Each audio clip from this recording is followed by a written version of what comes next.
In this video, I will tell you about my UPSC 2025 strategy. So it will be slightly different video. In this video, I will not tell you about what to do to clear UPSC, but instead I will tell you about things you should avoid to clear UPSC. यानी कि क्या क्या चीजें हैं जो आपको नहीं करनी है to clear UPSC 2025. ठीक है, अक्सर ये लोगों को पता होता है कि क्या करना है, कि ये बुकें पढ़नी है, ये एसेंशियल चीजें हैं, ये इंसान को करनी है, अगर आपने की तो आपका हो जाएगा। बट कुछ चीजें ऐसी होती हैं जो आपको अवॉइड करना बहुत बहुत बहुत ज्यादा जरूरी हो जाती है, खासकर इस समय जो आपकी तैयारी चल रही है उसके लिए, जिससे कि आप आसानी से एग्जाम क्लियर कर पाए। सबसे पहला है वेस्टिंग टाइम लेफ्ट इन 2024। मैंने एक पहले भी वीडियो बनाया था जिसमें मैंने कहा था कि now time left is very less. ठीक है, अगर आपने अभी अपना टाइम वेस्ट कर दिया then it will be very difficult for you to clear the exam, because जैसा कि मैंने पहले एक पिछले वीडियो में कहा था, पिछले एक दो वीडियो में, कि ये जो टाइम होता है ना नवंबर दिसंबर का, इसमें बहुत कम लोग पढ़ते हैं। जनवरी से बहुत सारे लोगों को लगने लगता है कि यार साल भर पढ़ाई नहीं की तो अब पढ़ने लगे। आपको भी लगेगा, देखना आप ऐसा कि यार थोड़ा बहुत मेंस की तैयारी कर ले, क्योंकि फिर उसके बाद प्री का एग्जाम होने वाला है। बट ये जो टाइम है नवंबर दिसंबर, इसमें अक्सर आदमी बहुत ज्यादा ढीला पड़ जाता है जो भी तैयारी कर रहा है एस्पिरेंट। तो आपको इस समय भी बहुत अच्छे से तैयारी करनी है, कुछ एक्स्ट्रा ऑर्डिनरी नहीं करना है, बट रेगुलर जो आपका रूटीन चल रहा है 7-8 घंटे अब जो पढ़ रहे हैं वो करते रहना है। So please do not waste your time left in 2024, otherwise it will be very difficult for you to clear the exam. दूसरी चीज जो आपको अवॉइड करनी है वो है not completing optional before prelims. ऐसा ना हो कि आपका ऑप्शनल ही ना हो प्रीलिम्स के पहले। प्रीलिम्स स्पेसिफिक आप तैयारी शुरू करेंगे अराउंड फेब से या मार्च से, जब भी आप शुरू करेंगे उसके पहले आपको एक बार अच्छे से ऑप्शनल कर लेना है। अच्छे से का मतलब है कि एटलीस्ट आपको एक बार पूरा पढ़ लेना है, साथ में रिवाइज भी कर लेना है। ऐसा ना हो कि आपका ऑप्शनल ही पूरा ना हो प्रीलिम्स के पहले, बिकॉज जो प्रीलिम्स और मेंस के बीच में टाइम मिलता है वो इतना ज्यादा नहीं होता कि आप अपना ऑप्शनल अच्छे से कर लें। हालांकि अगर आपने नहीं किया होगा तो आप डेफिनेटली करेंगे, but it will become extremely difficult for you to do it in that time. ठीक है, इसलिए आपको ऑप्शनल अभी कर लेना है। बाकी कुछ भी छूटा हो सकता है प्रीलिम्स और मेंस के बीच में।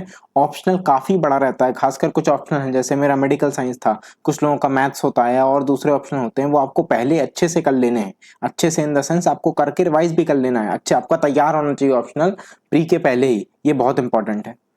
तीसरी चीज है thinking too much about outcome. ये क्या होता है, ये मिडिल ऑफ द प्रिपरेशन है आपकी। ठीक है, तैयारी का बीच चल रहा है आपका, आपने थोड़ा बहुत पढ़ा है, आपको लग रहा है कि यार शायद हो जाए शायद ना हो, और इस समय इंसान बहुत ज्यादा सोचता है अपने आउटकम के बारे में कि यार होगा कि नहीं होगा, हो गया तो मैं ऐसा ऐसा करूंगा, नहीं हुआ तो मेरे साथ क्या होगा, या फिर मैं ये टेस्ट दे रहा हूँ मेरे कब नंबर आ रहे हैं, मेरी तैयारी अच्छे से हो रही है कि नहीं। ये सब फालतू की बातों में इंसान ज्यादा समय बर्बाद करता है। इनिशियली जब आप तैयारी शुरू करते हैं एक साल पहले, एग्जाम के एक साल पहले, तो आप बहुत ज्यादा मोटिवेटेड होते हैं। जैसे जब आपने भी शुरू की होगी तो आप बहुत ज्यादा मोटिवेटेड थे कि यार मैं ये कर लूँ वो कर लूँ, नई नई चीजें रहती हैं। आप एक दो महीने जब गुजर जाएंगे तब फिर आपका मोटिवेशन वापस आ जाएगा, बिकॉज आपको लगेगा कि यार मेरे कुछ पूरा नहीं हुआ है, समय कम है तो मैं मेहनत करूं। बट ये जो टाइम होता है ना बीच का, इसमें इंसान बहुत ज्यादा फालतू की बातें सोचने लगता है, समय बर्बाद करने लगता है। तो ऐसा आपको नहीं करना है। Please do not think about the outcome, कि आपका होगा कि आपका नहीं होगा। Just set your daily targets, your weekly targets, your monthly targets and work hard to achieve them. ठीक है, देन एक और चीज जो आपको अवॉइड करनी है, trying new things and avoiding revision. आप नई नई चीजें ट्राई करते जाएं और रिवीजन अवॉइड करते जाएं, ये आपको बिल्कुल भी नहीं करना है। Most important thing in this exam is revision. आप किसी भी इंसान से पूछेंगे सबसे ज्यादा जरूरी क्या है, तो एक ही चीज होती है, रिवीजन। ठीक है, अगर आपने चीजें रिवाइज नहीं की तो आपका कुछ भी नहीं हो पाएगा। आपको नई सोर्सेज में नहीं जाना है। जो भी सोर्स आपने पढ़ा है, आपको लग रहा है कि यार वो इतना अच्छा नहीं था, थोड़ा बेकार था, वो चल जाएगा। ठीक, आप बहुत अच्छे सोर्स की जगह एवरेज सोर्स से पढ़ ले, वो चल जाएगा। बट आपका वो एवरेज सोर्स या जो भी सोर्स आप फॉलो कर रहे हैं वो बहुत अच्छे से पूरा होना चाहिए। सो please do not read anything new, revise revise and revise, बहुत जरूरी है।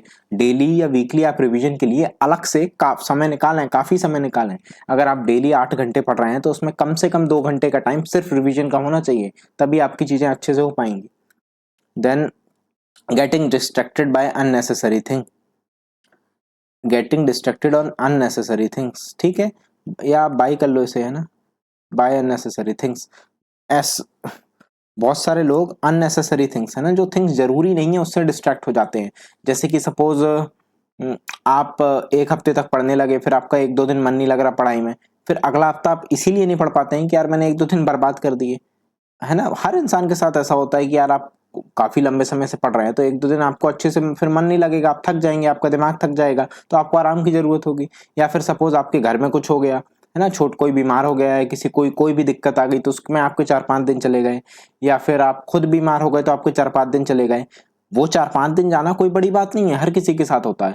बड़ी बात यह है कि आप वो 4-5 दिन चले गए, उसी का रोना रोते रहें अगले 10-15-20 दिन तक और आगे की पढ़ाई बर्बाद कर दें, है ना। कि मेरे बहुत सारे लोग यही रीजन देते हैं कि क्यों नहीं हुआ, यार ये हो गया था मेरे साथ, यार वो हो गया था। अरे तो वो जो चीज हो रही है वो तो 4-5 दिन, 10 दिन, 15 दिन, 20 दिन के लिए हो रही है। बाकी तो पूरा आपके इतना ज्यादा समय है आपके पास, अगर आप पूरे साल मेहनत करेंगे तो आपको उसका कुछ फर्क नहीं पड़ता है, 0% फर्क पड़ता है। तो आपको फालतू की चीजों में समय बर्बाद नहीं करना है। आप सपोज किराए से कहीं रह रहे हो, रेंट के मकान मालिक ने रेंट बढ़ा दिया, आप उसी को दिमाग में लेके बैठे रहे कि यार उसने रेंट बढ़ा दिया, परेशान रहने लगे, पढ़ाई में मन न लगे आपका, ऐसा बिल्कुल भी नहीं होना चाहिए। सो please do not get distracted by unnecessary things. ये चीजें उस समय तो बहुत बड़ी लगती हैं कि यार ये हो गया, मेरा 10,000 का नुकसान हो गया, ये मेरा 10-15 दिन बर्बाद हो गए, मैं बीमार हो गया, ये हो गया, वो हो गया। उस समय बहुत बड़ा लगता है कि यार क्या बड़ी चीज हो गई। बट आप लॉन्ग 1 साल के उसमें देखेंगे, 2 साल के उसमें देखेंगे ड्यूरेशन में, तो वो इनसिग्निफिकेंट है, कुछ नहीं होता उससे, 0% फर्क पड़ता है। So please do not get distracted by these things and do not waste your time. Then another thing that you need to avoid is not prioritizing your syllabus. I had made a video on this कि prioritise आपको कैसे करने हैं अपने subjects को, subject या syllabus को, जो भी आपकी चीज़ें दी हैं आपका, जो जैसे कि मैंने कहा कि ऑप्शनल आपका पूरा हो जाना चाहिए, इसी तरह आपका बेसिक बुक्स बहुत इंपॉर्टेंट होती हैं, उसके बाद आपका करंट अफेयर्स आता है। ये आपको प्रायोरिटी पता होनी चाहिए, आपका एक प्लान होना चाहिए। ऐसा ना हो कि आप सिर्फ करंट अफेयर्स पढ़ते रहें, मैगजीन पढ़ते रहें, हफ्ते में 5-6 दिन, हफ्ते भर 10-15 दिन आप मैगजीन ही पढ़ते जा रहे हैं कि ये सोच के कि मेरा करंट अफेयर स्ट्रांग हो रहा है। वो प्रायोरिटी में नीचे आता है, उसके पहले बेसिक बुक्स आती हैं, उसके पहले ऑप्शनल आता है, उसके पहले स्टैंडर्ड बुक्स जो भी हैं वो आती हैं, उसके पहले आपका मेंस में जो सिलेबस में टर्म्स दिए हैं उसके नोट्स आते हैं। करंट अफेयर तो सबसे इसके नीचे आता है, तो है ना। तो आपको एक प्रायोरिटी पता होना चाहिए, ऐसा ना हो इंपॉर्टेंट सारी चीजें हैं, ये नहीं मैं कह रहा कि करंट अफेयर्स कम इंपॉर्टेंट है या कुछ ज्यादा इंपॉर्टेंट है, बट ऐसा ना हो कि आप फालतू की चीजों में ज्यादा समय बर्बाद कर दें। आप पहले फालतू की चीजें करने लगे और जो काम की चीजें हैं जिनके बिना सिलेक्शन हो ही नहीं सकता वही आप छोड़ दें, और वो या फिर वो आप अच्छे से ना करें। So prioritise your syllabus, parts of syllabus, and do and work hard accordingly. Then last thing which I want to tell you, which you need to avoid, is thinking that it's over. अभी तक आपकी अच्छे से पढ़ाई नहीं हुई है, अभी तक आपने मेहनत नहीं की है, but still it's not over, है ना। अभी भी चीजें खत्म नहीं हुई हैं, अभी भी काफी समय है। जिसने भी 1 साल 2 साल जब से भी आप तैयारी कर रहे हैं कुछ तो पढ़ा होगा, ऐसा तो होगा नहीं कि आपने कुछ नहीं पढ़ा है, सब चीजें छोड़ दी। अभी भी आपके पास समय है, आपने भले ही पुराना समय टाइम वेस्ट कर दिया है, जो भी कर दिया है, please do not lose hope. अभी भी आप प्लान बनाइए, भूल जाइए पुरानी चीजें, एक प्लान बनाइए कि आपका क्या क्या हुआ है, क्या क्या नहीं हुआ है, प्रायोरिटी सेट करिए कि ये करना है, and work hard toward it. ठीक है, आपको ऐसा नहीं है कि कुछ, अभी भी मैं ये कह रहा हूँ कि आपने कुछ भी मेहनत नहीं की ना, उसके बाद भी अभी भी आपको कुछ एक्स्ट्रॉर्डिनरी नहीं करना है। आप जो भी 8-9 घंटे जितना भी आपका मन लगता है दिन में, उतना अच्छे से पढ़ें, अभी भी जितना समय बाकी है, तो भी आपका कुछ हो सकता है। अगर आप अभी उम्मीद हार जाएंगे, सोच लेंगे कि यार अब तो खत्म हो गया, फिर 25 का नहीं देता हूँ, 2026 का 26 का देता हूँ, तो कुछ फायदा नहीं होगा उससे, ऐसे फिर वो चलती जाएगी साइकिल और कभी आप कुछ कर नहीं पाएंगे। ठीक है, इसलिए अगर अभी तक आपने मेहनत नहीं की है, please do not lose hope. अभी भी आप स्टार्ट करिए, प्लान करिए, फोकस्ड रहिए, कंटिन्यूस हार्ड वर्क करिए, तो अभी भी आपके चांसेस हैं सिलेक्शन के। Thank you all for watching the video.